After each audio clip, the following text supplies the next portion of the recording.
এই যে রাজ সাহেব, অনেক তো বেলা হলো, আর কত পড়ে পড়ে ঘুমাবেন? এবার ঘুম থেকে ওঠেন। 11টা আছে, একটা চাকরির ইন্টারভিউ আছে, ভুলে গেলেন নাকি? আর কত পড়ে পড়ে আমার বাবার পরিশ্রমের টাকায় কিনা অন্ন ধ্বংস করবেন? আই, উঠবি নাকি পানি ঢালে দিব? আপু, আপনি সবসময় আমার সাথে এমন করেন কেন? ওই ওই, আমি আবার কেমন করলাম? তোর সাথে ঠিকই তো বললাম। কোনো কাজকর্ম নেই, সারাদিন শুধু বাজে বন্ধুদের সাথে আড্ডা দেওয়া আর আমার বাবার অন্ন ধ্বংস করা। চাকরির জন্য তো কত ইন্টারভিউ দিয়েছি, না হলে কি করব? আপনিই বলেন। হবে কি করে? চাকরি করতেও তো যোগ্যতা লাগে, লেখাপড়া জানতে হয়। তোর তো একটাও নেই, না আছে যোগ্যতা, না আছে উচ্চ লেভেলের পড়াশোনা। হাহ। যেদিন চাকরি পাবো সেদিন আর এখানে থাকবো না, আর মাত্র কয়েকটা দিন এখানে আছি। আচ্ছা, সেটা যেন খুব তাড়াতাড়ি হয়, তাহলে তোর মতো ছোট লোকের হাত থেকে রক্ষা পাবো। আমি আর কিছু বললাম না। ঘর দিকে তাকিয়ে দেখি 10টা বেজে যাবে, তাই তাড়াতাড়ি গিয়ে ফ্রেশ হয়ে নিলাম। তারপর রেডি হয়ে নিচে চলে গেলাম। নিচে যাওয়ার পর, কিরে, এত তাড়াহুড়া করে কোথায় যাচ্ছিস? আর খাবার খাবি না নাকি? চাচি একটা ইন্টারভিউ আছে, আর খেয়ে গেলে লেট হয়ে যাবে, আর আমি বাইরে থেকেই খেয়ে নেব। এখন আসি। এই দাঁড়া, টাকাটা নিয়ে যাবি না নাকি? টাকা নিয়ে যা। না চাচি, টাকা আছে। আপু যা দিয়েছিল এই মাসের খরচ, সেখান থেকে যা আছে তা দিয়েই হবে। আর এমনিতেও তোমরা আমার জন্য অনেক করছো, আশ্রয় দিয়েছো, 3 বেলা খেতে দিচ্ছ, আবার টাকা নেব কিভাবে? খুব বড় হয়ে গেছিস তাই না? আমি বলেছি টাকা নিয়ে যাবি, মানে ব্যাস, টাকা নিয়ে যাবি। চাচি আমার দেরি হয়ে যাচ্ছে, পরে ইন্টারভিউ মিস হয়ে গেলে সমস্যা। আমি গেলাম, আল্লাহ হাফেজ। আরে টাকা তো নিয়ে যাবি। যা। ছেলেটা চলে গেল। নিশ্চয় লামিয়া আজকে আবারও কিছু নিয়ে কথা শুনিয়েছে। মেয়েটাও যে কেন বুঝতে চায় না, সারাক্ষণ শুধু ওর সাথে লেগে থাকে। ছেলেটা খেয়েও গেল না। এদিকে বাসা থেকে বের হয়ে দাঁড়িয়ে আছি, 5 মিনিটের মতো দাঁড়িয়ে আছি, কোনো সিএনজি বা কোনো গাড়ি পাচ্ছি না। হঠাৎ একটা সিএনজি দেখতে পেলাম, তারপর সেটাতে উঠে ইন্টারভিউ এর জন্য রওনা দিলাম। যেতে যেতে আপনাদের পরিচয় দিয়ে দেই। যদিও অনেকেই আমাকে চেনেন, আমি ওমর ফারুক ফাহিম, ওরফে ফাহিম শেখ। আপাতত পড়াশোনা নাই, তাই বিন্দাস লাইফ। পরিবারের সদস্য বলতে আমি, বাবা আর মা, বাকিটা আর জানতে হবে না। আর এতক্ষণ কথোপকথন পরে বুঝেই গেছেন যে একজন আমার চাচি, আর লামি আমার চাচাতো বোন। বয়সে আমার ছোট, কিন্তু সে আমাকে সহ্য করতে পারে না, তাই তাকে আপনি করে বলতে বলে। প্রায় 20 মিনিট পরে অফিসে পৌঁছলাম। গিয়ে দেখি ইন্টারভিউ শুরু হয়ে গেছে, আর মাত্র 5 জন বাকি আছে। আল্লাহই জানে আমার নাম কি ডেকে ফেলছে নাকি। তারপর আরো 2 জনের ইন্টারভিউ নিল। তৃতীয় নাম্বারে আমার ডাকা হলো। যাক, ভালোই হলো, আমার নাম শেষে ডাকা হলো। তারপর আমি ভেতরে প্রবেশ করলাম, আর আমার সামনে থাকা ব্যক্তিকে দেখে আমি খুব অবাক, আর সেও আমাকে দেখে অবাক। তারপর সামনে থাকা লোকটি আমাকে জিজ্ঞেস করলো, কিরে ফাহিম, তুই এইখানে? তাও আবার আমার এই ছোট্ট অফিসে? কি মনে করে এখানে এলি? আসলে বন্ধু, আমার একটা চাকরির দরকার খুব, তাই এখানে ইন্টারভিউ দিতে এসেছি। তারপর রেহান কলিগদের বাইরে পাঠিয়ে দিল, আর বাকি যারা ইন্টারভিউ দিতে এসেছিল তাদেরও চলে যেতে বলল। তারপর রেহান বলল, তা তোর আবার চাকরি দরকার কেন রে? দোস্ত, তুই তো জানিস যে বিজনেস চাচা দেখাশোনা করে, আর তিনি যতদিন না আমাকে নিজ থেকে বিজনেসটা বুঝিয়ে দিচ্ছেন, ততদিন আমি ওনার কাছে বিজনেস আমার হাতে তুলে নিতে বলবো না। কারণ 5 বছর ধরে তিনি তো আমাদের এই বিজনেস সামলাচ্ছেন, আর তিনি না যতদিন নিজ থেকে বলছেন, ততদিন আমি ওনার কাছে কিছু চাইবো না। এখন ইন্টারভিউ নিবি কেনা বল। আর শোন, আমাকে মাঝে মাঝে কিছুদিন ছুটিও দিতে হতে পারে, প্লাস বিদেশও যেতে হতে পারে। এটা শোনার পর কেউ চাকরি দিতে চায় না। এখন বল, তুই চাকরি দিবি নাকি অন্য জায়গায় ইন্টারভিউ দিব? দূর শালা, কি যে বলিস না। এতে কোনো সমস্যা নাই, আর চাকরি নিয়ে তোকে চিন্তা করতে হবে না, কারণ তুই আমাদের কোম্পানিতে চাকরি করবি। এর থেকে বড় কথা আর কি হতে পারে? আর এমনি তো এই পোস্টে 2জনই লাগতো, তোকে নিব আর ক্যান্ডিডেটদের মধ্যে একজন নিব। এইভাবে আড্ডা দিতে দিতে দুপুর হয়ে গেল। তখন রেহান বলল যে তার সাথে লাঞ্চ করে যেতে। অনেকবার না করাও পরেও সালো না, লাঞ্চ করেই ফিরতে হয়েছে। বের হওয়ার আগে আমাকে মাসের অর্ধেক বেতন অগ্রিম দিয়ে দিল। বাসায় ফেরার পথে মিষ্টি নিয়ে নিলাম বাসার জন্য। দীর্ঘ 5 বছর ঘোরাঘুরি করার পর আজকে চাকরি পেলাম। বাসায় এসে মিষ্টির প্যাকেট চাচির হাতে তুলে দিলাম। তারপর চাচিকে বললাম যে আমি চাকরি পেয়ে গেছি। তারপর গিয়ে ফ্রেশ হয়ে নিলাম। পরে দুপুরের খাবার খেয়ে নিলাম। খেয়ে দিলাম এক ঘুম। বিকেলে ঘুম থেকে উঠে ফ্রেশ হয়ে রেডি হয়ে নিলাম। তারপর চাচিকে বলে আপুর বাসার উদ্দেশ্যে রওনা হলাম। তারপর ভাগ্নিকে আর নেহার জন্য কাপড় কিনলাম। আর আপুর বাসার জন্য মিষ্টি কিনলাম। তারপর আপুর বাসার উদ্দেশ্যেই বের হয়ে গেলাম। যেতে সন্ধ্যা হয়ে গেল। বাসায় গিয়ে সব জিনিস আপুর হাতে তুলে দিলাম। সবকিছু দেখে আপু বলল, কিরে, এই শাড়িটা কি ওনার জন্য এনেছিস নাকি? আসলে আপু, থাক, আর বলতে হবে না। আজকে তুই আসবি বলে মহারানী নিজের হাতে সব রান্না করেছে। এমনিতে তো তিনি রান্নাঘরের দিকে পাই দেন না। আর তুই সেই কবে যে এখানে এসেছিলি, এখন তো আর আসিস না। আসলে আপু, আমি তো কোনো রোজগার করতাম না, আর আমার হাত খরচের টাকাও তো তুই দিতি। তুই হাত খরচের টাকা দিতি, তবু এখানে আসলে কেমন খারাপ দেখাতো না। তুই এইসব ভেবে এখানে আসিসনি। আর শোন, আমি তোকে কোনো হাত খরচ দেই না। যা টাকা দাও সেটা তো দুলাভাই দেয় তোকে, আমার বলতেও হয় না। তবু যা দিতি তা দিয়ে আমি মাস চালিয়ে নিতাম। বাবা মা মারা যাওয়ার পর থেকে তো দুলাভাই আমার পড়ালেখার খরচ বহন করতো। আর পড়ালেখা করেও 5 বছর ঘোরাঘুরি করেও কোনো চাকরি পাইনি। এটা তো লজ্জার বিষয়, তাই না? দুলাভাই না হয় কিছু বলবে না, কিন্তু বাকিরা তো হাসি ঠাট্টার চলে বলেই ফেলতেই পারে, তাই না? আচ্ছা ভাই, বুঝেছি তুই অনেক কিছু চিন্তা করে আসিসনি, কিন্তু সারা বছর যে ঘোরাঘুরি করতি বিভিন্ন জায়গায়, তার টাকা কোথায় পেতি? সেটা সিক্রেট, এখন বলা যাবে না। সময় হলে ঠিকই জানতে পারবি। তা মহারানী কোথায় আছে এখন? শোন, এমন কিছু করিস না যাতে করে তোর বদনাম হয়। আর নেহা আর সাদিকাদের রুমেই আছে। তুই আগে গিয়ে ফ্রেশ হয়ে নে, পরে তাদের সাথে দেখা করবি। আর তোর দুলাভাইকেও কল করে তাড়াতাড়ি চলে আসতে বলতেছি। আমি আচ্ছা বলে ফ্রেশ হতে চলে গেলাম। ফ্রেশ হয়ে সাদিকাদের রুমে চলে গেলাম। সাদিকা হচ্ছে আমার ভাগ্নি। গিয়ে দেখি তারা ফুপি ভাতিজারা মিলে গল্প করতেছে। আমি ভেতরে যাওয়ায় সবাই চুপ হয়ে গেল। সাদিকা এসে বলল, মামা কেমন আছো? এতদিনে আমার কথা মনে পড়েছে। আলহামদুলিল্লাহ ভালো আছি মামনি। আমি না হয় আসিনি, কিন্তু তোমরাও তো যাও নাই। তা মামা আজকে থাকবে না এখানে? না মামনি, কালকে আমার অফিস আছে। আর প্রথম দিনও যদি না যাই তাহলে কি চাকরি থাকবে নাকি? তাহলে আবার কবে আসবে? আর আমার জন্য কি এনেছো? দেখি মামনি কবে আসে যায়। আর তোমাদের 2 বোনের জন্য আমি অনেক অনেক চকলেট এনেছি, গিয়ে আম্মুর কাছ থেকে নিয়ে নাও। আচ্ছা মামা, তাহলে আমার গিয়ে চকলেট খাই, তুমিও আসো। আচ্ছা যাও। তারপর সাদিকা আর সাউদা চলে গেল। আমি আর নেহা সামনে বসে আছি, দুজনেই চুপ। হঠাৎ নীরবতা ভেঙে আমি বললাম, কি ম্যাডাম, এইভাবে কি চুপ করে থাকবেন নাকি? তাহলে চুপ করে থাকেন, আমি গেলাম। এই শোনো না, বলছিলাম কি, এখনো কি আমাকে একটুও সময় দেওয়া যায় না নাকি? কিসের সময় চাও তুমি, বলো।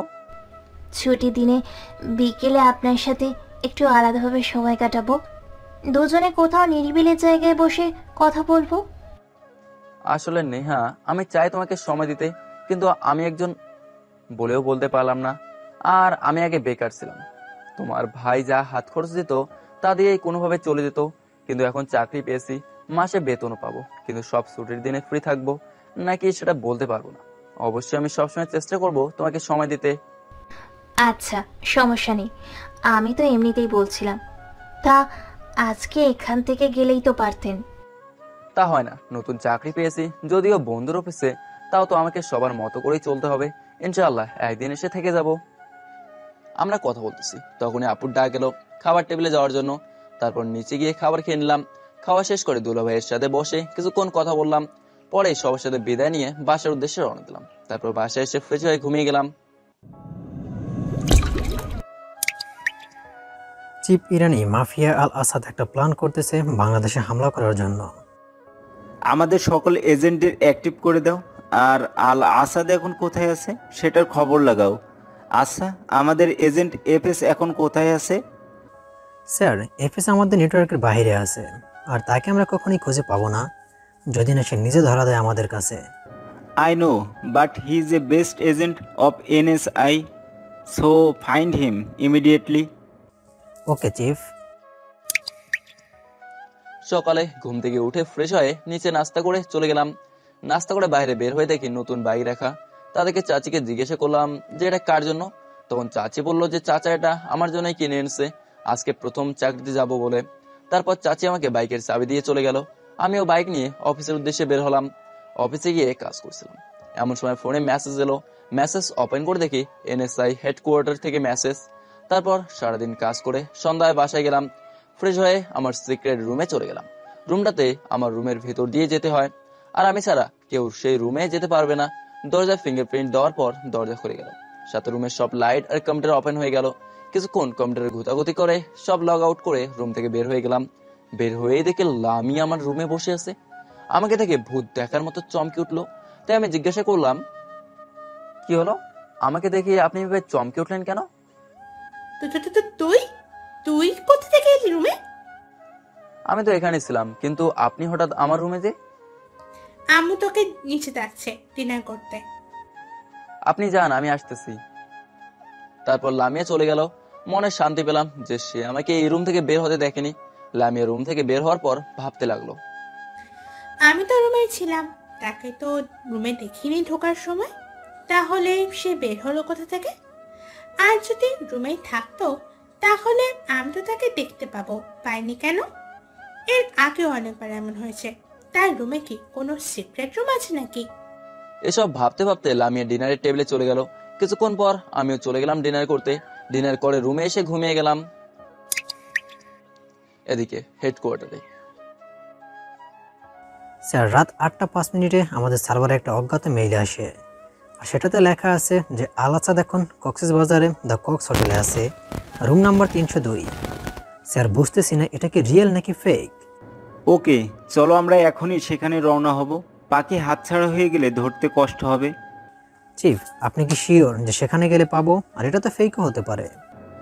আরিফ, তোমার এখনো অনেক কিছু শেখার আছে, কারণ তুমি শুধু মেইলটাই দেখেছো, কিন্তু মেইলটা কোন সার্ভার থেকে এসেছে সেটা দেখোনি। প্লাস মেইলটা যেই ডিভাইস থেকে পাঠানো হয়েছে তার আইপিও দেখোনি। ঠিকই তো চিফ, 1 মিনিট দেখে নেই। চিফ, এটা তো আমাদের সার্ভার থেকে এসেছে, প্লাস এই ডিভাইস থেকেই। কিন্তু এটা কি করে সম্ভব? এই ডিভাইসের অ্যাক্সেস কেউ কি করে পেতে পারে? এটা তো হাইলি সিকিউরেটেড ডিভাইস।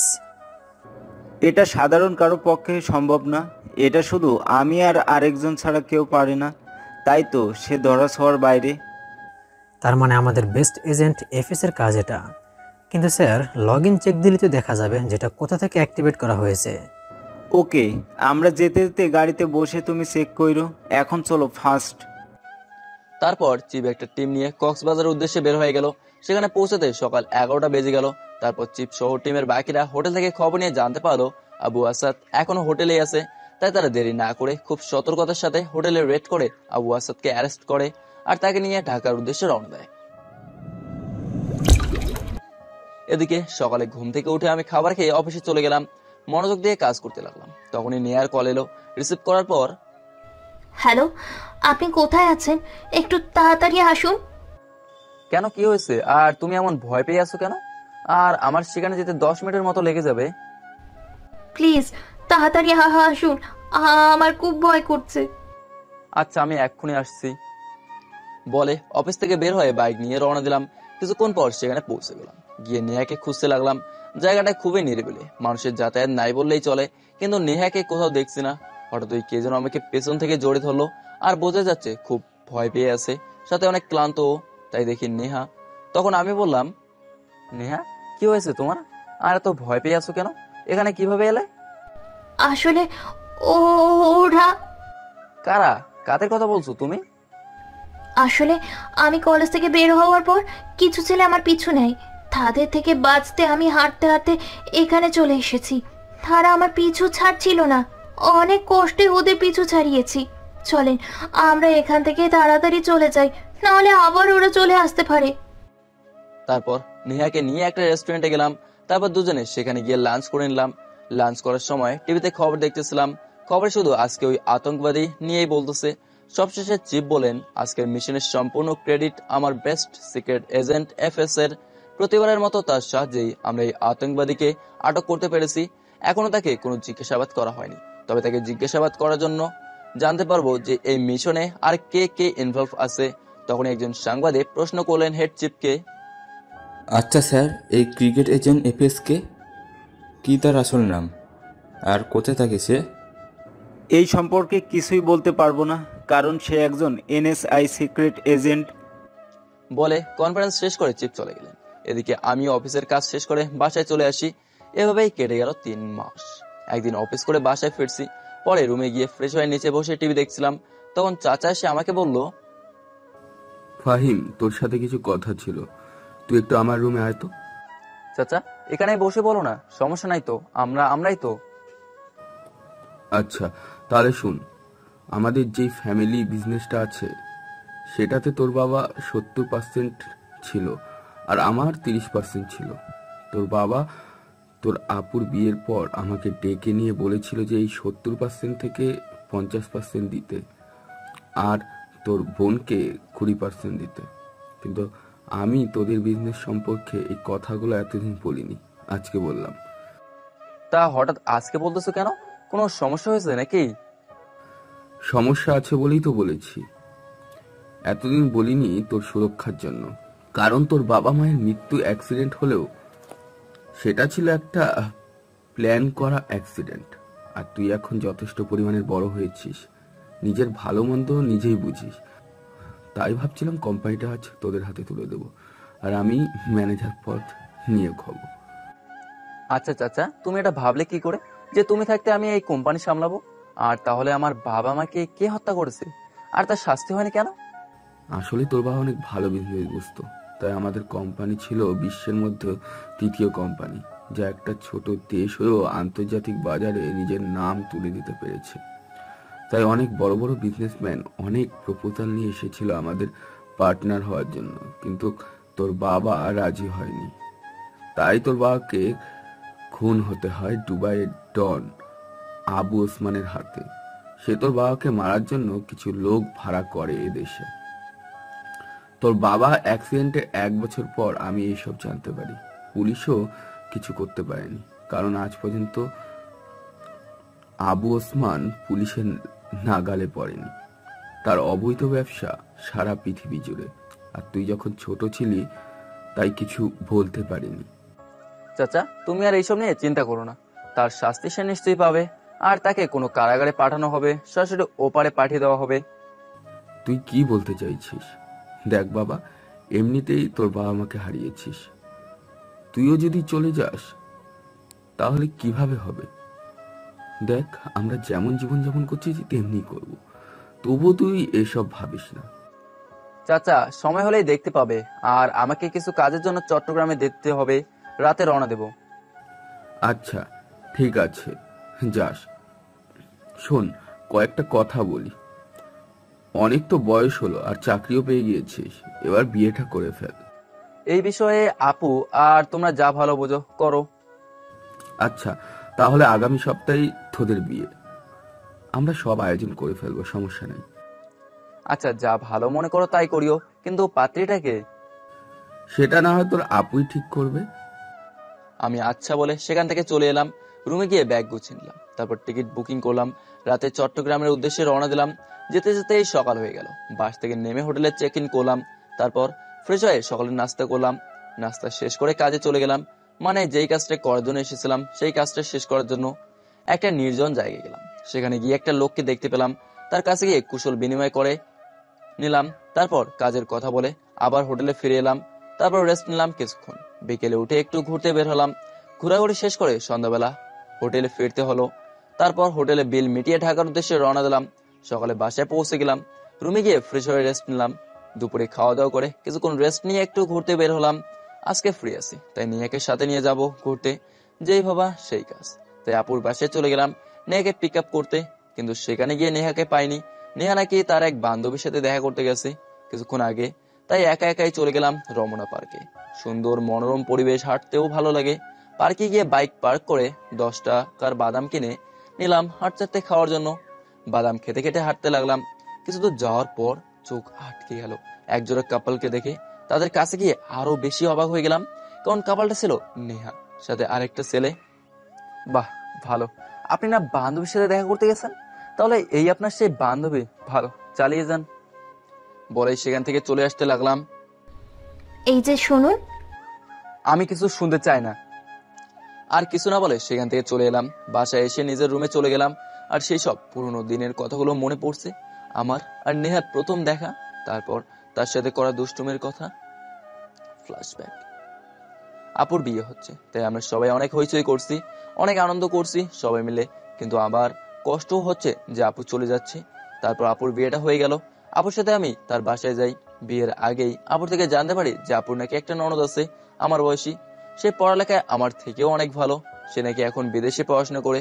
কিন্তু তখন নেহার সাথে আমার দেখা হয়নি। আপুর বিয়ের 2 বছর পর বাবা মা একটা অ্যাক্সিডেন্টে মারা যায়। তখন আমি ইন্টার 2য় বর্ষে পড়ি।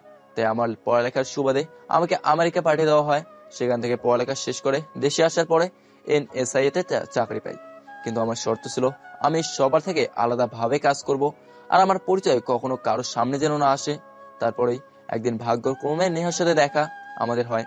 তারপর তার সাথে তুমুল ঝগড়া হয়। কিন্তু তখনও আমি জানতাম না যে ওই আপুর ননদ। একদিন আমি আপুর বাসায় যাই আমার হাত খরচের কিছু টাকা আনার জন্য। সেখানে গিয়ে আমি অবাক হয়ে যাই, কারণ আপুর বাসায় গিয়ে আবার নেহাকে দেখতে পাই, আর নেহ আমাকে দেখতে পেয়ে অবাক। তাই আমাকে জিজ্ঞেস করলো, এই আপনি এখানে কি করেন? নিশ্চয়ই আমার পিছু করছেন। আপনাদের মতো ছেলেদের আমি ভালো করেই চিনি। সুন্দরী মেয়ে দেখলেই হয়েছে, তাদের পটানোর ধান্দা শুরু করে দেন। এক্সকিউজ মি, আমি মোটেও আপনার পিছনে নেই। আমার কোনো শখ নেই ময়দা সুন্দরীদের পিছনে ঘোরার। আর আমি পটাবো আপনাকে, যার পিছনে 1000টা মেয়ে ঘোরে, সে নাকি পটাবে একটা ময়দা সুন্দরীকে। How funny. তাই যদি হয় তাহলে আপনি এখানে কেন? সেটার কৈফিয়ত আপনাকে দিতে বাধ্য নই। হঠাৎই আমাদের কথার মাঝখানে সাদিকা চলে এলো। এসে আমাকে জিজ্ঞেস করলো, আসসালামু আলাইকুম মামা, কেমন আছো? ওয়ালাইকুম সালাম, আলহামদুলিল্লাহ ভালো। তুমি কেমন আছো মামুনি? আমিও ভালো আছি। তুমি কখন এলে? আর দাঁড়িয়ে আছো কেন? বসো। এই তো মামুনি, একটু আগেই এলাম। তা তোমার আম্মু কোথায়? আম্মু তো বাবার সাথে বাহিরে গেছে। আচ্ছা তুমি বসো, আমি দাদুকে বলতেছি নাস্তা দেওয়ার জন্য। এই সাদিয়া, এটা কে রে? ফুপি, এইটা আমার মামা। আমাকে আর বোনকে অনেক ভালোবাসে মামা। তাহলে দাদুকে নাস্তা দিতে হবে কেন? যাও ফুপি, আমার মামার জন্য নাস্তা নিয়ে আসো। আমি পারবো না, যত সব। বলে নেহা চলে গেল। মামা তুমি বসো, আমি নাস্তা নিয়ে আসতেছি। থাক মামুনি, লাগবে না। আজকে আমার একটু তাড়া আছে, আমাকে যেতে হবে। আর আপুকে বলো টাকাটা পাঠিয়ে দিতে। দাঁড়াও মামা, আম্মু টাকা দিয়ে গেছি দাদুর কাছে, আমি নিয়ে আসছি। কিছুক্ষণ পর। কি ফাহিম, কেমন আছো? আর কখন এলে? আলহামদুলিল্লাহ আন্টি, ভালো আছি। আপনি কেমন আছেন? আমিও ভালো আছি। আমার সাথে আসো, আগে নাস্তা, পরে বাসায় যাবে। তা না হলে তোমাকে আজকে ছাড়ছি না। আন্টি আমার তাড়া আছে, আপুকে বলেছিলাম, তাই আমাকে যেতে হবে। অন্য একদিন আসবো আর খাবো। আচ্ছা, মনে থাকে যেন। আর এই নাও টাকা। এতে হবে নাকি আরো কিছু টাকা লাগবে? না আন্টি, এতেই আমার চলে যাবে। আর আমি যখন চাকরি পাবো তখন আমি টাকাগুলো ফেরত দিয়ে দেবো। দেখো ফাহিম, তুমি আমার ছেলের মতোই, তাই তোমার আপুকে আমি বলছি চাকরি না পাওয়া পর্যন্ত তোমার সমস্ত খরচ দিতে। কারণ তোমার আপু বলেছে যে তুমি কখনো কারোর কাছে কোনো কিছু চেয়ে নাও না। ধন্যবাদ আন্টি আমাকে এতটা সাহায্য করার জন্য। তাহলে আমি এখন আসি। সেদিনের পর থেকে আর আপুর বাসায় যায়নি। অনেকদিন পর আপুরের সবাই আমাদের বাসায় এসেছিল। সেদিন নেহাও এসেছিল। সেদিন সে আমার কাছে ক্ষমা চায় সেদিনের ব্যবহারের জন্য। এরপর থেকেই আমাদের রিলেশন শুরু হয়। কিছুদিন পর নেহার বাসায় সবাই জেনে যায়, কিন্তু তারা মানা করেনি। বর্তমানে রাতে খাওয়ার জন্য লামিয়া এসে আমাকে ডেকে নিয়ে গেল। খাবার টেবিলে চাচা বলল, ফাহিম, আগামী শুক্রবার তোমার আর নেহার বিয়ে। 3 দিন পর কিভাবে সম্ভব? আর বিয়েটা না করলে হয় না নাকি? দেখো, সুমাইয়া আমাকে সব বলেছে, আর সে বলেছে বিয়েটা দ্রুত করতে। আর আমাদের সব আত্মীয়দের দাওয়াত করা হয়ে গেছে। তুমিও তোমার বন্ধুদের ইনভাইট করে ফেলো, তাই বিয়েটা আর পিছনে সম্ভব না। আচ্ছা বলেই খাবার খেয়ে রুমে চলে এলাম। তারপর হোয়াটসঅ্যাপ গ্রুপে মেসেজ দিয়ে বললাম সবাইকে 2 দিনের ভেতরে আমার বাসায় থাকতে, যে যেখানে থাকুক না কেন। সবাই বললো যে চলে আসবে। তারপর আর কি ঘুমিয়ে গেলাম। সকালে ঘুম থেকে উঠে দেখি অনেকগুলো মিসড কল এসেছে। ওপেন করে দেখি সবগুলো নেহা দিয়েছে। তারপর কল ব্যাক না করে ব্লক করে দিলাম। আপনারা ভাবছিলেন কল রিসিভ করবো, ভুলেও না। তারপর ফ্রেশ হয়ে নাস্তা করে অফিসে চলে গেলাম। সেখানে সবাই আমাকে অগ্রিম শুভেচ্ছা জানালো। পরে নিজের ডেস্কে বসে কাজ করতে লাগলাম। হঠাৎ মোবাইলটা বেজে উঠছে। বের করে দেখলাম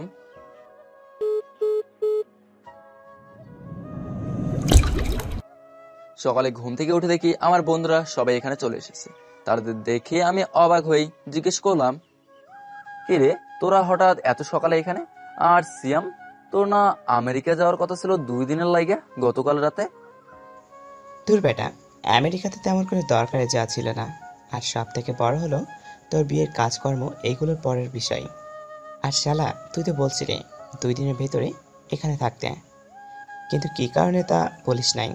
চাচা গতকাল কল করে বলে যে তোর বিয়ে, তাই আজকে চলে আসতে, তাই আমরা চলে এলাম। যাক, এসেছিস ভালোই হলো। এখন চাচার সাথে হাতে হাতে সব কাজ করে দিবি, আর আমি শুধু দেখবো যে তোরা কাজ ঠিক মতো করিস কিনা। তাদের সাথে কথা বলছিলাম কিভাবে সাজালে বাইরে সুন্দর হবে, তখনই আপুর কল রিসিভ করে, হ্যাঁ আপু বল, কোনো সমস্যা নাকি? ভাবি ব্যস্ত আছেন? ও আচ্ছা দোস্ত, তোরা এখানে বস, আমি একটু আসতেছি বলে একটু সাইডে চলে গেলাম। তা আপনি হঠাৎ করে কল দিলেন যে? বিয়েটা ভেঙে দেওয়ার জন্য নাকি? আমি আগেই বলে দিচ্ছি, বিয়েটা আমার পক্ষে ভাঙা সম্ভব না, কারণ এই বিয়েতে লুকিয়ে আছে 2 পরিবারের সম্মান। আমি এজন্য কল দেইনি, আসলে ও বুঝতে পারছি যে আপনার বয়ফ্রেন্ড আপনাকে হুমকি দিচ্ছে, আপনি এই বিয়ে করলে সে সুইসাইড করবে। এতে আমার কিচ্ছু যায় আসে না, এখন রাখি, অনেক কাজ বাকি আছে বলেই কল কেটে দিলাম। আসলেই তো আমার এই বিয়েটা ভেঙে দেওয়া উচিত, কারণ সে তো এখন আর আমাকে ভালোবাসে না, সে হয়তো অন্য কাউকে ভালোবাসে, আর তাকেই তো বিয়ে করা উচিত যাকে ভালোবাসে যায়। তারপর আবার বন্ধুদের কাছে চলে এলাম। পরে হলুদের অনুষ্ঠানে কি করা যায় আর বাড়িটা কোন ডেকোরেশনকে দিয়ে সাজানো যায় সেসব নিয়েই কথা বলতে লাগলাম। চাচাও আমাদের সাথে যোগ দিলেন। অপরদিকে নেহা আমার সাথে কথা শেষ করে নিজের ঘরে চুপচাপ বসে আছে, মন খারাপ করে, সাথে কান্নাও করছে। হঠাৎ আপু নেহার কাছ থেকে আপুর ফোন আনতে গিয়ে দেখে নেহার এই অবস্থা। আপু নেহাকে জিজ্ঞেস করে কি হয়েছে। নেহা বলতে চায়নি, অনেক জোরাজোরি করায় নেহা বলল, আসলে ভাবি কালকে যে উনি আসবেন আমি জানতাম না। গত বলেছিলাম না আপনাকে যে আমার এক বান্ধবীর সাথে দেখা করতে যাব? হ্যাঁ বলেছিল, আর তুমিও তো গিয়েছিলে, কিন্তু সমস্যা কোথায় হলো? আসলে ভাবি আমার বান্ধবীর বাসায় যাওয়ার পর ও ওর স্বামীর সাথে ঘুরতে যাবে বলল, সাথে আমাকেও নিয়ে গেল। হঠাৎ তার একটা কল আসে, সে কথা বলার জন্য সাইডে চলে যায়, আর তখন আমি ওর জামাইয়ের সাথে কথা বলছিলাম। হঠাৎ কোথা থেকে জানি উনি চলে আসলেন, আর উনি ভাবলেন যে এটা নাকি আমার নতুন বয়ফ্রেন্ড। তা নিয়ে উনি আমার সাথে কথাও বলছেন না ঠিক করে। কথা না বললে ওনাকে সত্যিটা বলবো কিভাবে ভাবি, তুমি বলো। দেখো নেহা, আমি এত বছরে যতটুকু বুঝতে পেরেছি, সে তোমাকে অনেক ভালোবাসে। আর আমার ভাই এখনো সেই ছোট্টটি রয়ে গেছে, নিজের ভালোবাসার জিনিসের ভাগ কাউকে দিতে চায় না। আমার যখন তোমার ভাইয়ের সাথে বিয়ে হয়, তার আগে যখন মার ওর পছন্দের কোনো খাবার রান্না করতো, সে একাই সেটা খেত, আমাকে একটু দিত না। আর সে সেই খাবার শুধু একজনকে ভাগ বসাতে দিত। কিন্তু আমাদের বিয়ের আগের বছরই সেও আমার ভাইকে রেখে চলে যায়। সেখান থেকে কোনো দিনও ফেরা সম্ভব না। তখন সে অনেক ভেঙে পড়েছিল, কারোর সাথে ঠিকমতো কথাও বলতো না। তুমি কখনো ভাবতে চেষ্টা করোনি যে কি কারণে 2 পরিবারে তোমাদের সম্পর্কের কথা মেনে নিয়েছে? তা ঠিক, ভাইয়াকে আমি অনেকবার জিজ্ঞেস করেছিলাম যে আমাদের ব্যাপারটা এত সহজে মেনে নিল কিভাবে। শুধু আমার দিকে তাকিয়ে 2 পরিবার তোমাদের ভালোবাসার সম্পর্ক মেনে নিয়েছে। কারণ সেদিন আবার ভাই টাকা নিতে এসেছিল, তখন তোমার সাথে ঝগড়া হয় অনেক। মা আমাকে বলেছিল, আমি সেদিন অনেক খুশি হয়েছিলাম, কারণ দীর্ঘ 1.5 বছর পর আমার ভাই কারোর সাথে অনেকক্ষণ কথা বলেছিল। সেদিনে আমি তোমার ভাইয়ের কাছে বলেছিলাম তোমাদের ব্যাপারে, তোমার ভাইও মেনে নিয়েছিল, শুধু বলেছিল যে ভাই চাকরি পেলে তোমাদের বিয়ে হবে। কিন্তু দেখো আল্লাহর কী লীলা খেলা, তার আগেই তোমাদের মতো সম্পর্ক সৃষ্টি হয়ে গেছে। এইসব নিয়ে আর ভাবিও না, সব ঠিক হয়ে যাবে। আর আমি ফাহিমের সাথে কথা বলবো এই বিষয়ে, তুমি চাপ নিও না। এদিকে আমি আমার বন্ধুদের নিয়ে কাজে লেগে পড়লাম। কাজের মধ্যে দিয়ে 2 দিন পার হয়ে গেল। সকাল হলেই সবাই তড়িঘড়ি লাগিয়ে দেবে আমাকে হলুদ লাগিয়ে গোসল করার জন্য। সারা রাত শুধু পার্কে সেই কথাটাই মনে পড়ছিল। কোনো রকমের রাতটা পার করলাম। সকালে ফ্রেশ হয়ে নিলাম, বন্ধুরা উঠে ফ্রেশ হয়ে নিচে চলে আসলো, সবাই মিলে নাস্তা করে নিলাম। কিছুক্ষণ পর গিয়ে ফুল নিয়ে এলো গাড়ি আর আমার রুম সাজাতে। তারপর সবাই গাড়ি সাজাতে ব্যস্ত হয়ে গেল। গাড়ি সাজানো শেষে একে একে সবাই গোসল করতে চলে গেল। আমিও গোসল সেরে নিলাম। পরে বন্ধুরা আমাকে রেডি করে দিল, তারা নিজেরাও রেডি হয়ে নিল। তারপর নিচে চলে গেলাম, গিয়ে দেখি স্যার অর্থাৎ এনএসআই চিফ এসেছেন। ওনার সাথে গিয়ে কুশল বিনিময় করে নিলাম। পরে সবার সাথে আলাপ করে দিলাম, কিন্তু তিনি কি কাজ করেন সেটা বলেনি। আর তিনি বাবার খুব ভালো বন্ধুও বটে, তাই আমাকে একটু স্পেশাল। তারপর 1টার দিকে আপুর বাসার মানে আমার হবু শ্বশুর বাড়ির উদ্দেশ্যে রওনা দিলাম। 30 মিনিট পরে সেখানে পৌঁছে গেলাম। তারপর বিয়ের পর্ব শেষ করা হলো। পরে সবাই খেতে বসে পড়লো। আমার জন্য আবার স্পেশাল খাবারের ব্যবস্থা করা হয়েছে। বুঝিনি তো, শাওরানার খাবারটা তো একটু আলাদা হবেই। আমি আর বন্ধুরা মিলে সেই খাবার খেলাম। তারপর মাওলানা সাহেব দোয়া করলেন আমাদের দাম্পত্য জীবন সুখের হওয়ার উদ্দেশ্যে। এখন বিদায়ের পালা। নেহা সে কি কান্না শুরু করে দিল আসার সময়। সেখানে আমার সান্ত্বনা দেওয়ার কথা, সেখানে আমি আগে এসে গাড়িতে বসে আছি। এই বিষয়টা দেখে সবাই অবাক যে জামাই বউকে রেখে গাড়িতে বসে আছে। পরে নেহাকেও গাড়িতে উঠিয়ে আমার পাশে বসে দিল। তারপর গাড়ি তার আপন গতিতে চলতে লাগলো গন্তব্যের উদ্দেশ্যে। আমাদের সাথে আপু আসলো। আমাদের বাসায় ভাগ্নিরাও আগেই চলে আসছিল, আর সেখানে সব কাজ আপু আর দুলাভাইকে দেখতে হয়েছে। তাই আজকে এলো। বাসায় আসার পর থেকেই সবাই নতুন বউকে দেখা নিয়ে ভিড় জমিয়ে ফেলছে। আমি রুমে গিয়ে ফ্রেশ হয়ে নিলাম। পরে বন্ধুদের সাথে ছাদে চলে গেলাম আড্ডা দিতে দিতে রাত প্রায় 12টা বেজে গেল। তখন আপু ছাদে এলো, আর এসেই আমার সব বন্ধুদের নিচে চলে যেতে বললো যে আমার সাথে নাকি কথা আছে, তাই তারা নিচে চলে যায়। তারা চলে যাওয়ার পর আপু আমাকে বলল, দেখ ভাই, তুই যখন যাই চেয়েছিস তাই তোকে দিয়েছি, কখনো মানা করিনি। তোর দুলা ভাইও কখনো তোকে কোনো কিছু চাইলে মানা করেনি। কারণ যদি আজ বাবা মা থাকতো তাহলে তোর সব ইচ্ছাই হয়তো আমাদের থেকেও ভালোভাবে পূরণ করতো। হঠাৎ আজকে এইসব কথা বলতেছিস, তাও আবার এই সময়ে? কোনো কারণ ছাড়া নিশ্চয়ই আর এগুলো বলতেছি না। তার কারণটাই তো জানতে চাইছি, বল কি কারণে এইসব বলছিস? শোন, আজকে তোকে এই কথাগুলো বলছি বলে ভাবিস না তোকে দয়া করেছি। আমি বোন হয়ে কখনো তোকে দয়া করতে পারি না। বাবা মায়ের পরে আমার যা দায়িত্ব সেটাই শুধু পূরণ করেছি। আর একটা কথা সবসময় মনে রাখবি, আমরা যা চোখে দেখি তা সবসময় সত্যি হয় না। আপু কি বলছিস, কিছুই বুঝতে পারছি না আমি। আচ্ছা এখন রুমে যা, নেহা একা একা বসে আছে। আর শোন, আজকের রাতটা সকল নারী পুরুষের ক্ষেত্রে একটা স্মরণীয় রাত। এমন কিছু করিস না যেন মেয়েটাকে সারা জীবন কান্না করে কাটাতে হয়। আশা করি কি বলেছি তুই বুঝেছিস, কারণ আমি জানি আমার ভাইটা এতটা অবুঝ না। সে সবসময় ভালো মন্দ ভেবেই কাজ করে। আচ্ছা এখন চল, তোকে রুমে দিয়ে আসি। বলে আপু আমাকে রুমে নিয়ে আসলো। রুমে গিয়ে দেখি রুমটা খুব সুন্দর করে ফুল দিয়ে সাজানো, কিন্তু যা ফুল দিয়েছে সবগুলো অতিরিক্ত সুবাসযুক্ত, যা আমার একদমই সহ্য হচ্ছে না। দাঁড়িয়েছি এমন সময় নেহা এসে আমাকে সালাম করলো। নেহাকে যে আমি উঠাবো সেই শক্তিটাও পাচ্ছি না। ফুলের ঘ্রাণে যেন আমার সারা শরীর শক্তিহীন হয়ে গেছে। যেখানে দাঁড়িয়ে আছি সেখান থেকে 1 ইঞ্চিও সরার শক্তি পাচ্ছি না। চোখেও কেমন ঝাপসা ঝাপসা দেখতেছি। তারপর আর কিছু মনে নাই। যখন চোখ খুলাম দেখি যে সকাল হয়ে গেছে, আর আমার রুমে কোনো ফুল নেই। আমি বিছানায় শুয়ে আছি, আর নেহা আমার বুকের উপর শুয়ে আছে। কাল রাতে কি হয়েছিল কিছুই বুঝতেছি না। যতটুকু মনে আছে আমি তো খাটের থেকে অনেকটা দূরে ছিলাম। আমি খাটে আসলাম কিভাবে? তারপর সব ভাবতে ভাবতে নেহাকে আমার বুকের উপর থেকে নামিয়ে ফ্রেশ হতে চলে গেলাম। ফ্রেশ হতে নিতেই চলে এলাম নিচে। গিয়ে দেখি সবাই নিজেদের কাজে ব্যস্ত। আমি আপুকে ডাক দিলাম, আপু আমার সামনে চলে এলো। তখন আমি আপুকে জিজ্ঞাসা করলাম যে আমার কি হয়েছিল, কিন্তু আপু কিছুই বললো না, শুধু বললো যে আগামী কয়েকদিন রেস্ট নিতে। তারপর আপু জিজ্ঞেস করলো যে নেহা ঘুম থেকে উঠছে কিনা। আমি না বললাম। আপু আরো বললো যে কোনো বিষয় নিয়ে যেন আমি বেশি চিন্তা না করি। বলেই আপু আবার চলে গেল। তারপর আমি আবার রুমে চলে গেলাম। রুমে গিয়ে নেহা ঘুম থেকে উঠে গেছে। ফ্রেশ হয়ে আয়নার সামনে বসে চুল ঠিক করতেছে। আমি খাটের উপর শুয়ে মোবাইল ঘাটাঘাটি করছিলাম। হঠাৎ একটা মেল এলো ফোনে। মেল ওপেন করার পর দেখলাম যে হেডকোয়ার্টার থেকে মেল এসেছে।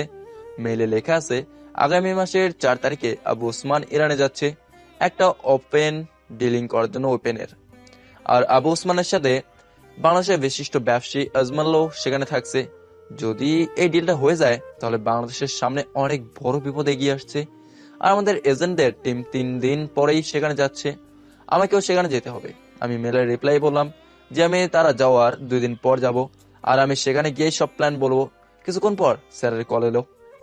আসসালামু আলাইকুম স্যার। ওয়ালাইকুম আসসালাম। তা ফাহিম, শুনলাম তুমি নাকি অসুস্থ? তেমন কিছু নাই, কেমন আছেন আপনি? ভালো থাকি কি করে? 4 তারিখের ডিলটা আটকাতে পারলেই শান্তি। সেদিন কোনো ডিল হবে না, ডিল হবে 3 তারিখ বা 5 তারিখ। কারণ আবু ওসমান ইতিমধ্যে জেনে গেছে যে তাদের এই ডিলের ব্যাপারটা লিক হয়ে গেছে, তাই একদিন আগে বা একদিন পরে ডিল হবে। আর সেদিন আবু ওসমানের সাথে আজমলে ওপেন ডিলিং করে যাবে। এই ডিল কোনো ইরানি মাফিয়ার সাথে হচ্ছে না। আর আজমল গতকালই ইরানের উদ্দেশ্যে চলে গেছে, আজকে মনে হয় সেখানে পৌঁছে গেছে। সেখানে সে ইরানি মাফিয়া দিলীপের অতিশালায় থাকবে, আর ডিলটা সেখানেই হবে। আর সেখানে 50 জন সিকিউরিটি গার্ড থাকবে আজমলকে প্রোটেক্ট করার জন্য। তুমি এত কিছু কিভাবে জানো? যারা আমাকে নিঃস্ব করে দিয়েছে, আমি তাদের খবর রাখবো না? এটা কি করে হয়? আমি তো এই দিনটারই অপেক্ষায় করছিলাম, যেদিন এদের দুইজনকেই একসাথে পাবো। বুঝতে পারলাম না, কি বলতেছো? সময় হলে বুঝতে পারবেন। তাহলে আবার টিকিট পাঠিয়ে দিয়েন, আমি যেদিন বলেছি তার আগের দিন রওনা দেবো। আর একটা কথা, টিম মেম্বারদের সাথে আপনিও যাবেন সেখানে, কারণ আমি আপনাকে প্ল্যান বুঝিয়ে দেবো আর আপনি বাকিদের বুঝিয়ে দেবেন। কিন্তু কাউকে কখনো বলবেন না যে কে এই FS, কি তার পরিচয়, কোথায় থাকে সে, আর এটাও বলবেন না যে আমি তাদের সাথে থাকবো। ওকে। কল কেটে দেখি নেহা আমার সামনে দাঁড়িয়ে আছে, তাই আমি নেহাকে জিজ্ঞেস করলাম, কি হলো, এভাবে দাঁড়িয়ে আছো কেন? আপনার সাথে কিছু কথা আছে, তার আগে বলুন কাকে বলছেন যে আপনি যে তাদের সাথে আছেন কাউকে যেন না বলে। সব কথা শুনে ফেললো নাকি? কি এত ভাবছেন বলুন। তোমাকে বলতে যাবো কেন, আর তুমি কি বলবে আমি জানি। ডিভোর্স চাইবে তো, যাতে তোমার প্রেমিককে বিয়ে করতে পারো। কিন্তু দুঃখের কথা হলো, আমি তোমাকে কখনোই ডিভোর্স দেবো না। যাকে ভালোবাসি তাকে কি করে অন্যের হতে দেবো? আর হাতে কি? কফি এনেছিলাম আপনার জন্য, আর আপনি ভুল বুঝছেন, আমার কথাটা তো শুনেন। আমি আর কিছু শুনতে চাই না, যা বললাম এটাই ফাইনাল। এখন কফির মগটা দিয়ে এখান থেকে আসতে পারো। নেহা কফির মগটা দিয়ে মনটা খারাপ করে চলে গেল। আমিও আপন মনে ফোন চালাতে চালাতে কফিতে চুমুক দিলাম। কফির স্বাদটা আজকে ভিন্ন লাগতেছে। এটা তো কাকি বা লামিয়া হানের বানানো কফি না, সেই পুরনো স্বাদ বারবার মনে পড়ে যাচ্ছে। কফিটা মন মতো হয়েছে। আজকে বউ ভাতের অনুষ্ঠান, আর সেটা অনেক বড় করেই আয়োজন করা হয়েছে। সব আত্মীয় স্বজনের দাওয়াত করা হয়েছে। নেহাও তার বান্ধবীদের দাওয়াত করছে। নিচে নেমে দেখি সবাই নিজেদের কাজে ব্যস্ত। তখন লামিয়াকে ডেকে বললাম খাবার দিতে, কিন্তু অনেকক্ষণ হয়ে গেল খাবার নিয়ে আসছে না। কিছুক্ষণ পর নেহা আমার জন্য খাবার নিয়ে এলো, আমিও খেতে শুরু করে দিলাম। সেই কখন খেয়েছিলাম, গতকাল রাতে। যা ক্ষুধা পেয়েছিল, তো এদিক সেদিক না তাকিয়ে খাবার খেতে লাগলাম। বউকে পেয়ে আমাকে ভুলে গেলি বেবি? কথাটা শুনে খাওয়া বাদ দিয়ে পিছনে তাকিয়ে দেখি রিম্পা দাঁড়িয়ে আছে। বেবি আগে খেয়ে নেই, পরে কথা বলি, খুব ক্ষুধা পেয়েছে। তুই বসে যা আমার সাথে। না রে, আমরা মাত্র খেয়ে আসলাম। আর তোর দুলা ভাইয়ের দাঁড়িয়ে তোর কাকার সাথে কথা বলছে। তা বেবি একা একাই খাইতেছো? তোমার বউ যে এইভাবে তোমাকে খাওয়াচ্ছে, তুমি তো তাকে খাবার কথা বলতেছো না। বেবি তুমি তো ঠিকই বললা, সমস্যা নাই, ও খেয়ে নেবে নি পরে। এই নেহা, তুই খেয়ে নে। এই হাঁদারাম কখনো মুখ ফুটে তোকে খেতে বলবে না। তারপর রিম্পার সাথে কথা বলতে বলতে খাওয়া শেষ করলাম। তা চলো বেপি, দেখি সেই কপাল পড়া কে যে আমার এই বেপিটাকে বিয়ে করছে।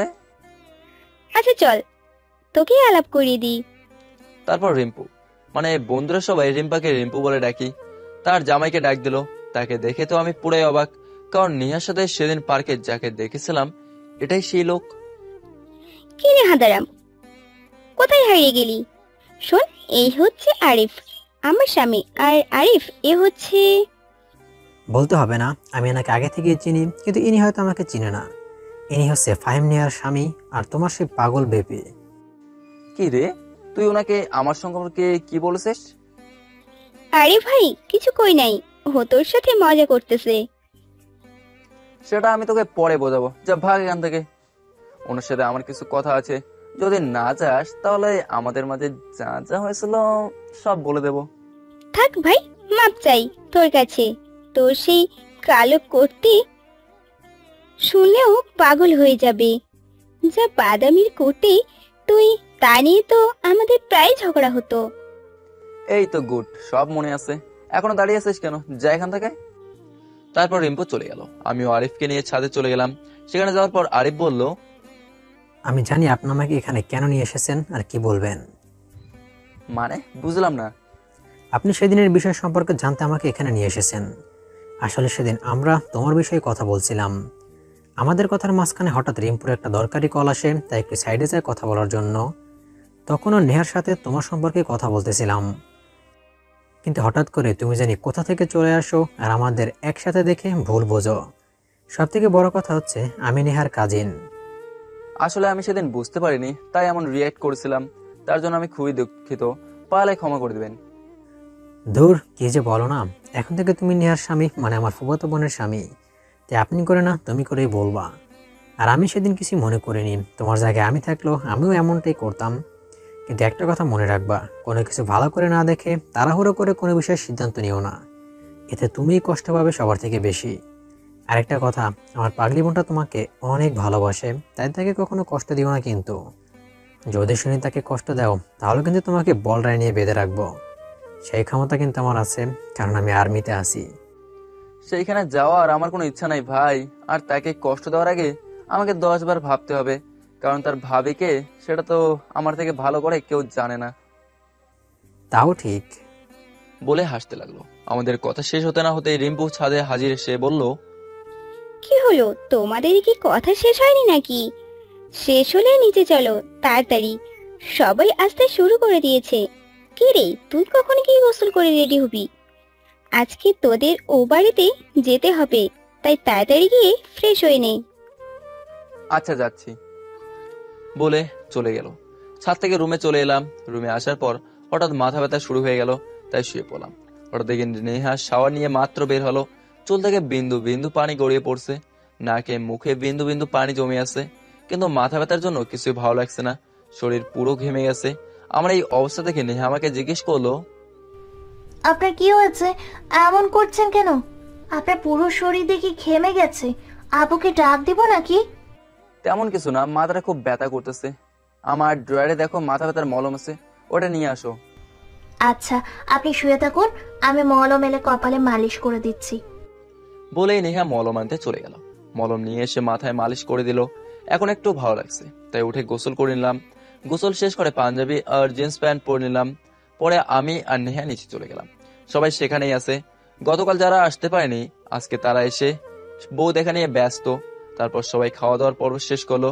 এবার পালা নেহাদের বাসায় যাওয়ার। সন্ধ্যায় আমরা নেহার বাসার উদ্দেশ্যে রওনা দিলাম। সেখানে পৌঁছাতে পৌঁছাতে 8টা বেজে গেল। তারপর নেহার সাথে তার রুমে গিয়ে ফ্রেশ হয়ে নিলাম। পরে সবার সাথে বসে ডিনার করে নিলাম। আরিফ আর রিম্পু ছিল, তাদের সাথে খাওয়া দাওয়া শেষ করে রুমে চলে গেলাম। গিয়ে মোবাইল নিয়ে বসে পড়লাম। তখন এই রুমে আপু এলো, এসে বলল যে কালকে ডাক্তারের কাছে যেতে। গতকাল নাকি ডাক্তার কিছু টেস্ট লিখে দিয়েছিল, সেগুলো করিয়ে আবার তাকে দেখাতে বলেছে। আমি বললাম ঠিক আছে। পরে আপু চলে গেল। আপু চলে যাওয়ার পর আমি শুয়ে পড়লাম আর ভাবতে লাগলাম কিভাবে নেহার থেকে ক্ষমা চাওয়া যায়। এইসব ভাবতে ভাবতেই ঘুমিয়ে গেলাম। সকালে ঘুম থেকে উঠে ফ্রেশ হয়ে নিলাম। নেহা এখনো ঘুম থেকে ওঠেনি। ফ্রেশ হয়ে নিচে চলে গেলাম। গিয়ে নাস্তা করে ডাক্তারের কাছে চলে গেলাম। আসসালামু আলাইকুম আঙ্কেল, কেমন আছেন? ওয়ালাইকুম আসসালাম।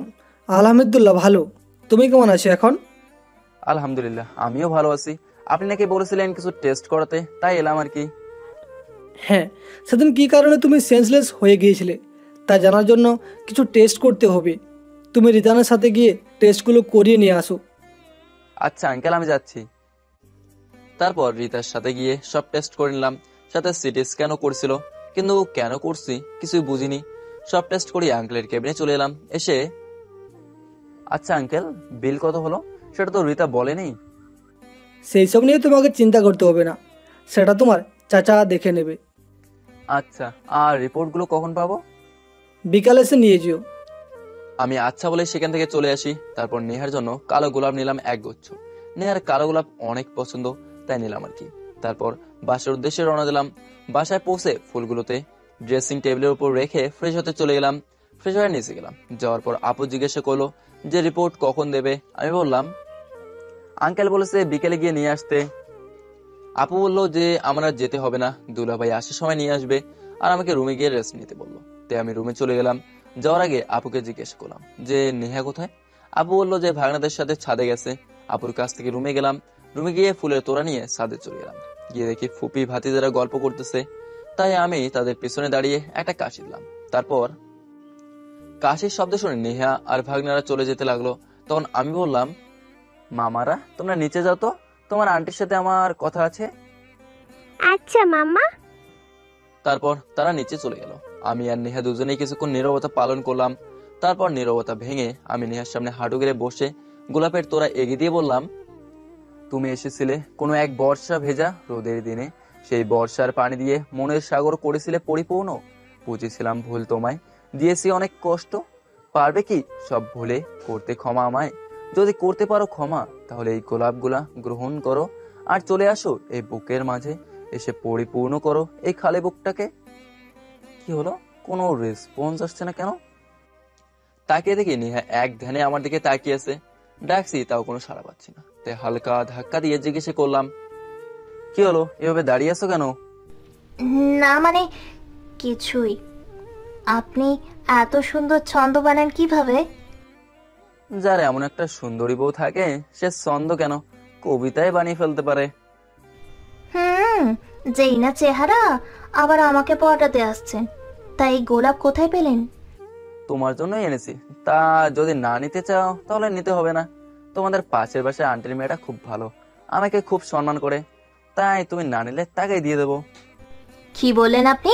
আবার বলেন তো। ওই যে পাশের বাসায় আন্টির মেয়েকে ফুলগুলা দিয়ে দেবো।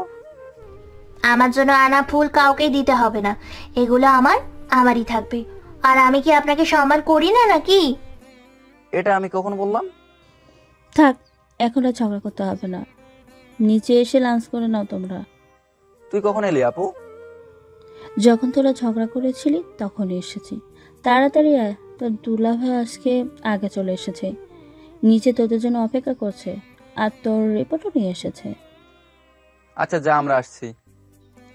তারপর আপু চলে গেল, আপুর সাথে আমিও গেলাম, আর নেহা ফুলগুলো রুমে রাখতে চলে গেল। ডাইনিং টেবিলে বসে খাবার খাচ্ছি, তখন দুলাভাই বলল, ফাহিম, আমি তোমার রিপোর্ট ডাক্তারকে দেখিয়ে এসেছি। তিনি বলছেন তোমাকে রেস্টে থাকতে, আর বেশি ঘানযুক্ত কোনো বস্তু বা জায়গায় না যেতে। আবার যদি মাথা যন্ত্রণা করে তাহলে ডাক্তার তোমাকে চেক আপ করতে যেতে বলেছে। কিন্তু দুলাভাই আমাকে তো 4 দিন পরে ইনারে যেতে হবে একটা কাজে। কোনো কথা না, ডাক্তার যখন বলেছে তখন রেস্টে থাকবে। আপু বোঝার চেষ্টা কর, কাজটা খুবই দরকারি। কোনো কথা হবে না, তাড়াতাড়ি খেয়ে নে, আর আমি রেহানের সাথে কথা বলে নিব। তুই বাড়ি থেকে এক পাও বের হবে না আগামী 7 দিনে। দুলাভাই আপনি তো কিছু বলেন, আমার বিষয়টা বুঝতে চেষ্টা করেন। আচ্ছা, এই বিষয়ে পরে কথা বলি, এখন খেয়ে নাও। তারপর খাবার শেষ করে রুমে চলে এলাম। রুমে এসে শুয়ে শুয়ে ভাবতে লাগলাম, কি এমন রিপোর্টে লেখা আছে যার জন্য আপু আমাকে কোথাও যেতে দিচ্ছে না। এদিকে শোনো, তুমি তো ফাহিমকে বলতেই চাওনি তার কি এমন কি অসুখ হয়েছে। ডাক্তার যেমন তাকে রেস্টে থাকতে বলেছে, তেমনি বলেছে তাকে যেন কোনো কাজে বাধা দেওয়া না হয়, যাতে তার মাথায় প্রেশার পড়ে। আর তার এমন অবস্থায় অপারেশন করা যাবে না, কারণ এতে হিতের বিপরীত হতে পারে। উনি বিদেশে অন্যান্য বন্ধুদের সাথে এই বিষয়ে কথা বলতেছেন, আর ওর অপারেশন করাতে অনেক খরচ হতে পারে, ডাক্তার বলেছে। টাকা কোনো ব্যাপার না, ওর সুস্থতাই দরকার। আচ্ছা, আর তাকে কোনো কিছুতে বাধা দিও না, সাথে নিয়াকেও যেতে বলো, কারণ তার একা যাওয়া তো ঠিক হবে না। আচ্ছা ঠিক আছে। এদিকে যাওয়া নিয়ে ভাবতে ভাবতে কখন যে ঘুমিয়ে গেছি তা মনে নেই। ঘুম থেকে উঠে দেখি সন্ধ্যা হয়ে গেছে। তারপর ফ্রেশ হয়ে রেহানকে কল দিলাম, করে বেটা বিয়ের দিন গেলি আর তো এলেই না। আরে না রে মামা, একটু কাজের চাপ বেড়ে গেছে, 3 দিন ছুটিতে ছিলাম তো, অনেক ফাইল জমা গেছে, সেগুলো চেক করে সাইন করতে করতে জীবন তেজপাতা হয়ে যাইতেছে। বেশি না মামা, আর 15 দিন পরে আমি আবার অফিসে যাব। কি 15 দিন পরে? যা সারা, বিয়ে করে তো বইয়ের আসলের নিচে আটকে গেছস। না রে মামা, একটা কাজে দেশের বাইরে যেতে হবে, আর শরীরটাও ভালো না, ডাক্তার রেস্টে থাকতে বলছে, আর কাজটাও জরুরি, তাই বিদেশ যেতে হবে। আচ্ছা ঠিক আছে, তাহলে এখন রাখি, বাবাকে সময় দে। বলে কল কেটে দিল। ফোন রেখে তাকিয়ে দেখি আপু দাঁড়িয়ে আছে। তখন আপু বলল, শোন, তুই না বলেছিলি যে দেশের বাইরে যাবি কিছুদিনের জন্য, যেতে পারিস, কিন্তু যাওয়ার সময় নেহাকেও নিয়ে যাস। নতুন বিয়ে করেছিস, এমনিতেও তো ওকে সময় দিতে পারিসনি আগে, তাই দুজন একসাথে যাবি। এই কথা যেন কোনো নজর হয় না। যদি না হয় তাহলে কিন্তু যাওয়া ক্যান্সেল করে দিব। আপু আমি সেখানে ঘুরতে যাচ্ছি না, একটা কাজে যাচ্ছি। আমি কোনো কথা শুনতে চাই না। হয়তো নেহাকে নিয়ে যাবি, নয়তো যাওয়া ক্যান্সেল। আচ্ছা ঠিক আছে, নিয়ে যাবনি। পরে আপু চলে গেল। আমি আঙ্কেলকে মেলে পাঠালাম যে আমার জন্য যেন 2টা টিকিট কাটে। তারপর আর কি রাতে সবাই মিলে আড্ডা। রাতের খাবার খেয়ে সবাই নিজেদের মতো যার যার রুমে গিয়ে শুয়ে পড়লো। পরের দিন সকালে ঘুম থেকে উঠে আপুকে বললাম যে আজকে আমরা বাসায় চলে যাব। আপু বললো বিকালে চলে যেতে, আমিও হ্যাঁ করে দিলাম। রুমে এসে নেহাকে বললাম যে আমরা আজকে ফিরবো, তাই সব গুছিয়ে নিতে। আজকে যেহেতু শুক্রবার তাই দুলাভাইও বাসায়। আমি আর দুলাভাই মিলে বাজারে গেলাম। বাজারের সব থেকে বড় মাছটা নিলাম বাসার জন্য। আরো কিছু টুকটাক বাজার করে বাসায় ফিরে আসলাম।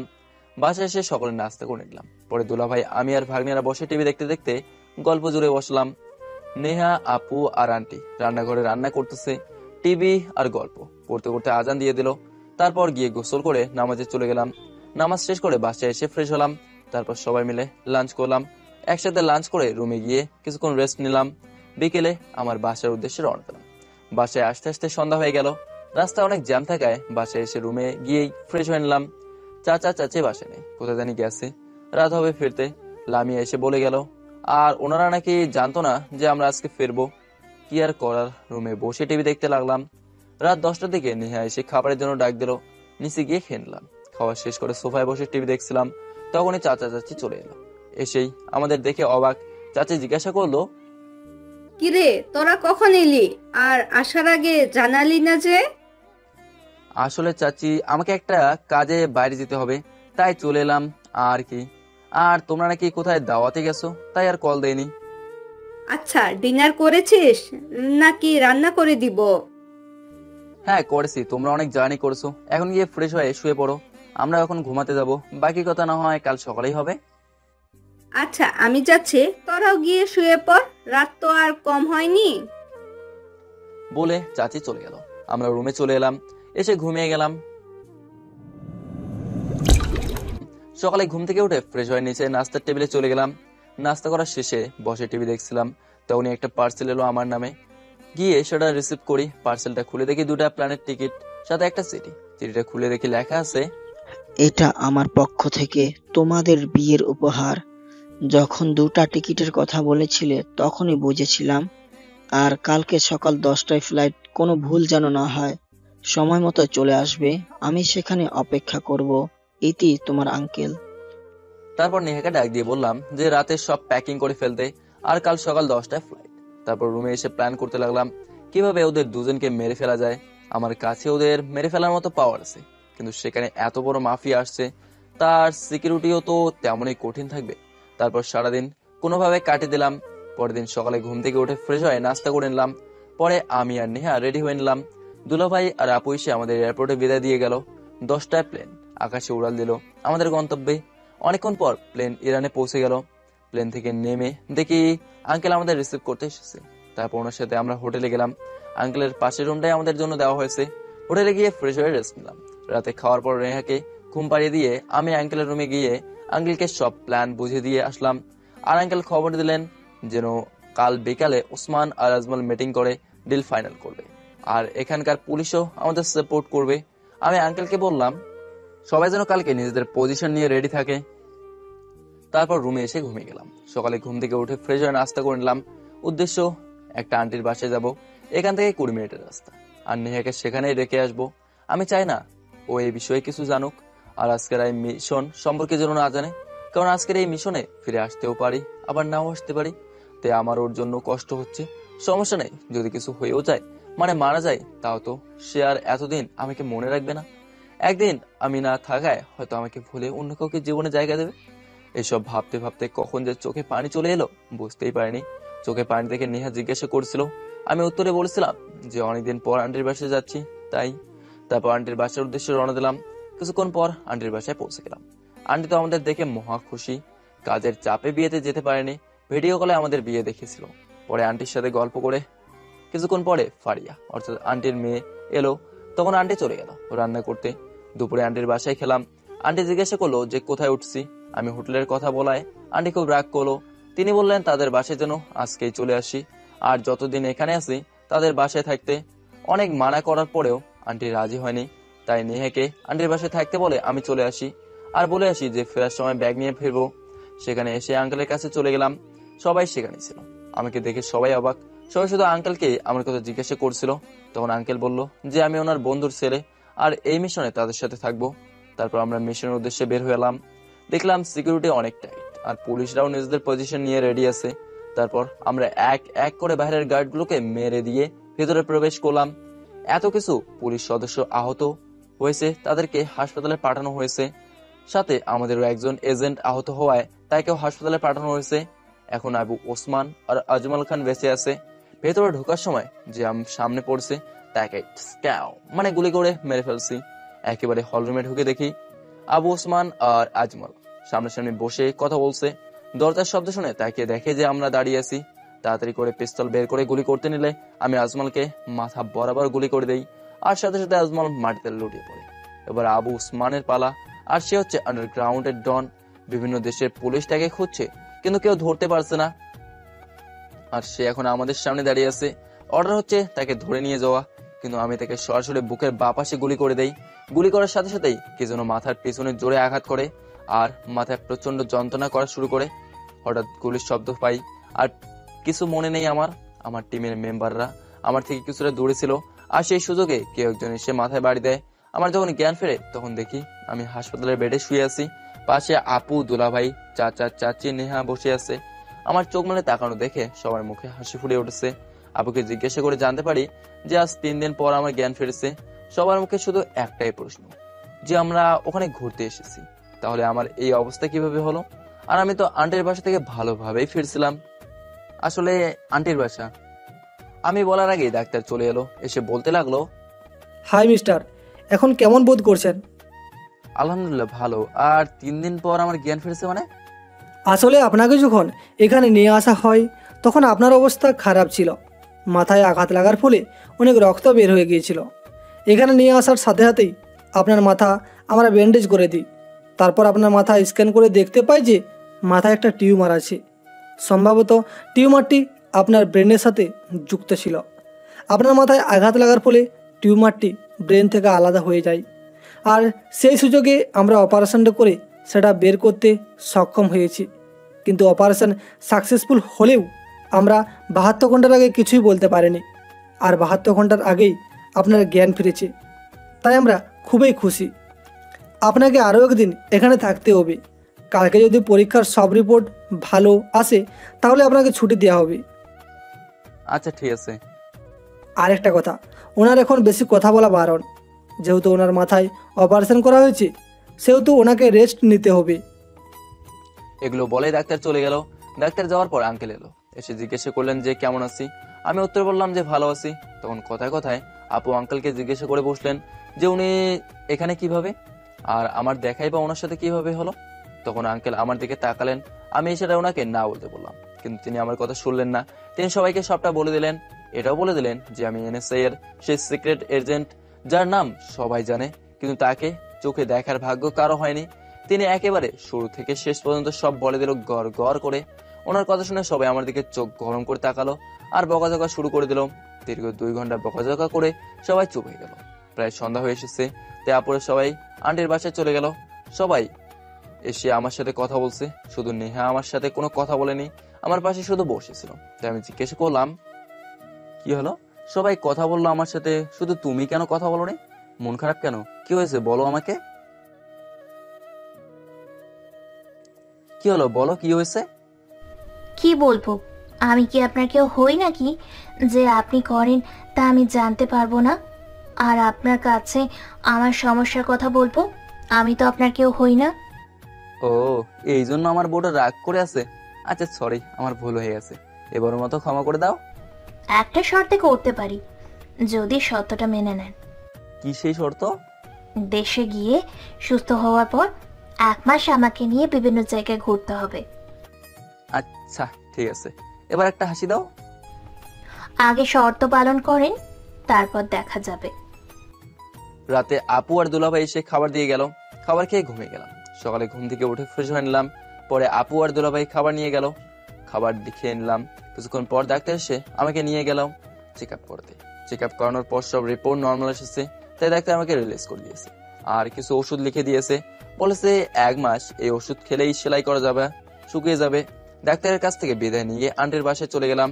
আর কাল সকালে আমাদের ফ্লাইট, বাংলাদেশে আমরা সবাই ফিরে যাব কাল।